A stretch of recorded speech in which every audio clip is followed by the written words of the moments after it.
کچھ آنکھوں سے نظر آئے گا۔ یہ سورۃ القلم ان سورتوں میں سے ہے جو بالکل ابتدائی دور میں نازل ہوئی ہیں، جب خال خال لوگ ہی تھے جو رسول اللہ صلی اللہ علیہ وسلم کی بات ماننے والے تھے، اور ان میں بھی جو خاندانی لوگ تھے، قریش کے بڑے بڑے لوگ تھے، ان میں ابو بکر ہوں گے، عثمان بن عفان رضی اللہ تعالیٰ عنہ ہوں گے، عبد الرحمن بن عوف ہوں گے، سعد بن ابی وقاص ہوں گے، چند ایک تھے، عمر بن الخطاب تھے، یہ چند ایک بمشکل ابھی مسلمان ہوئے ہوں گے یہ جب یہ صورت نازل ہوئی ہے۔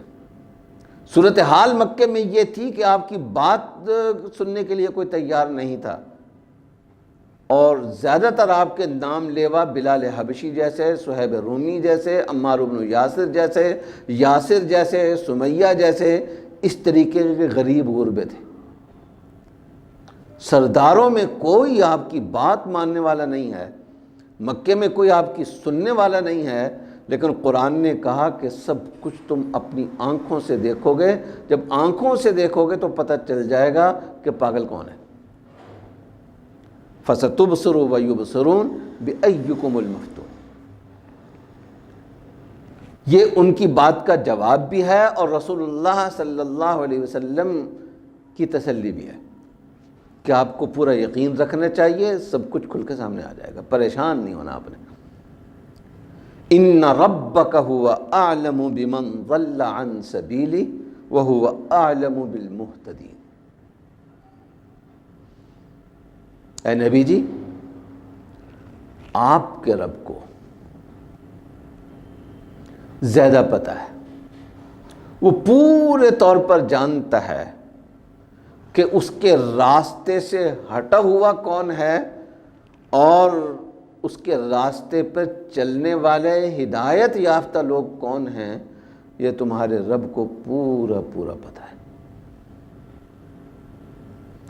یہ بھی رسول اللہ صلی اللہ علیہ وسلم کی تسلی کے لیے کہ یہ آپ کی سچائی نہیں مان رہے، یہ آپ کی ہدایت نہیں مان رہے، یہ آپ کا راہ راست پر ہونا نہیں مان رہے، یہ آپ کی حقانیت نہیں مان رہے، گھبرانے کی کوئی بات نہیں ہے۔ یہ نہیں مان رہے، یہ نہیں جان رہے، اللہ جانتا بھی ہے، اللہ اعلان بھی اس کا کر رہا ہے۔ اللہ کے نبی کو جب اللہ کا حوالہ دیا جاتا ہے تو تسلی ہو جاتی ہے آپ کی۔ یہاں پر بھی رسول اللہ صلی اللہ علیہ وسلم کی تسلی کی گئی۔ یہی بات قرآن نے دوسری جگہ کہی ہے، سورۃ الطور میں، فاصبر لحکم ربک۔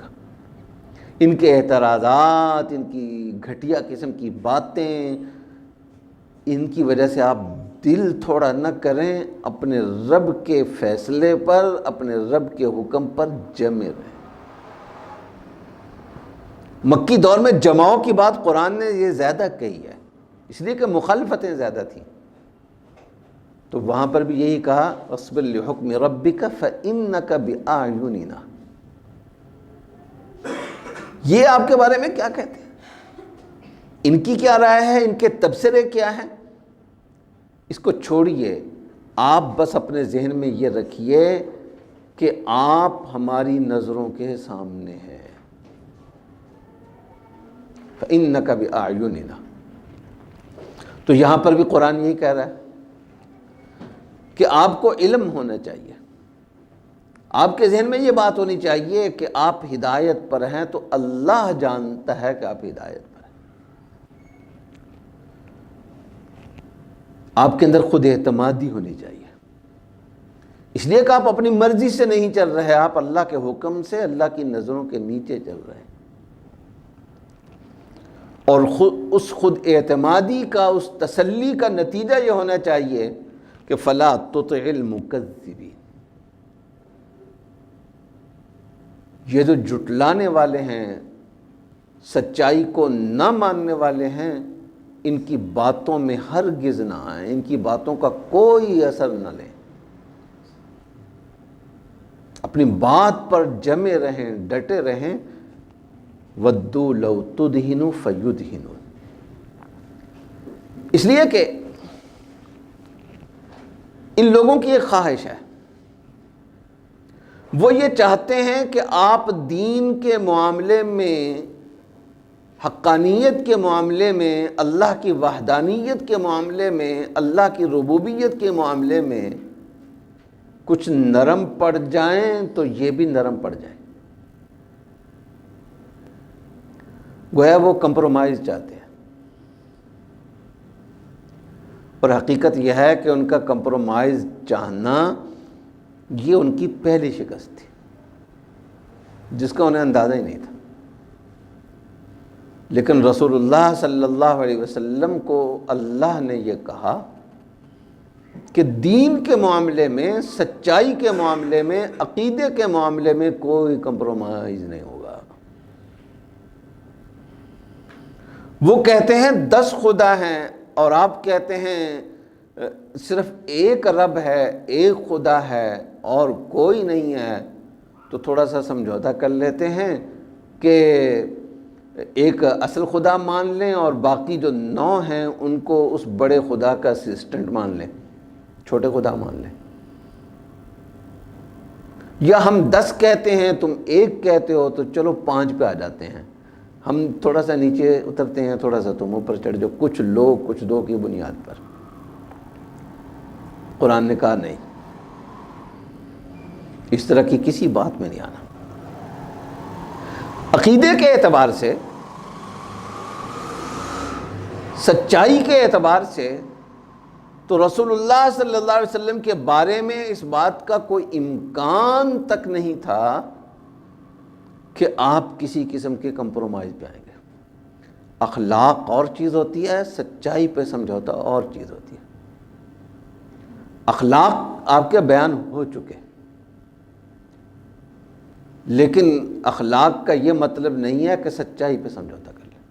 اصول نہیں چھوڑیں گے، اپنے اصولوں پر رہتے ہوئے دوسروں کے ساتھ اچھا سلوک۔ ایک حدیث میں رسول اللہ صلی اللہ علیہ وسلم نے قریش کے بعض خاندانوں کا ذکر کرتے ہوئے فرمایا کہ اِنَّ آلَ بَنِي فُلَانٍ لَيْسُوا لِي بِأَوْلِيَاءَ وَلَكِنَّ لَهُمْ رَحِمًا سَأَبُلُّهَا بِبِلَالِهَا، کہ فلاں لوگ میرے دوست نہیں ہیں، وہ مشرک ہیں، میں موحد ہوں، ہاں رشتہ داری کے ناطے ان کا حق بنتا ہے، وہ حق میں ادا کرتا رہوں گا۔ دنیا کا لینا دینا، دنیاوی برتاؤ، دنیا میں ایک دوسرے کو فائدہ پہنچانا، اچھے انداز سے ملنا، یہ ان کے ساتھ بھی ہو سکتا ہے، لیکن عقیدے پہ کمپرومائز نہیں ہو سکتا، اصولوں پہ کوئی سمجھوتا نہیں۔ چنانچہ رسول اللہ صلی اللہ علیہ وسلم نے یہاں تک خیال رکھا کہ ہجرت کے بعد جب پیدر پے وہ مدینہ منورہ پر چڑھائیاں کرتے تھے، اور قریش کی سب سے بڑی خواہش یہ تھی، ان کی پلاننگ کا بنیادی نقطہ یہ تھا کہ مدینہ منورہ سے آپ کا اور آپ کے دین کا وجود ختم کر دیا جائے، بیج مٹا دیا جائے۔ ان حالات میں جب قریش شدید قحط سالی کا شکار ہوئے تو رسول اللہ صلی اللہ علیہ وسلم نے مختلف طریقے سے اہل مکہ کی مدد فرمائی۔ ایک قبیلے کے سردار مسلمان ہو گئے، وہاں سے مکے میں خوراک کی اشیاء آتی تھیں، انہوں نے روک لیں۔ رسول اللہ صلی اللہ علیہ وسلم نے سفارش کی تو وہ خورد و نوش کی جو چیزیں تھیں، کھانے پینے کی چیزیں تھیں، وہ دوبارہ مکے میں جانے لگیں، ان کو ریلیف ملا۔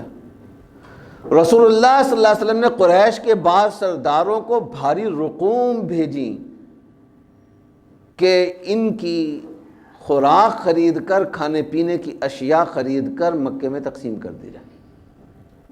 یہ تو خلق عظیم ہے، وہ اپنی جگہ پہ ہے، لیکن اس خلق عظیم کا یہ مطلب نہیں ہے کہ دین کے معاملے میں، اصول کے معاملے میں، عقیدے کے معاملے میں کچھ لو اور کچھ دو کر لیں۔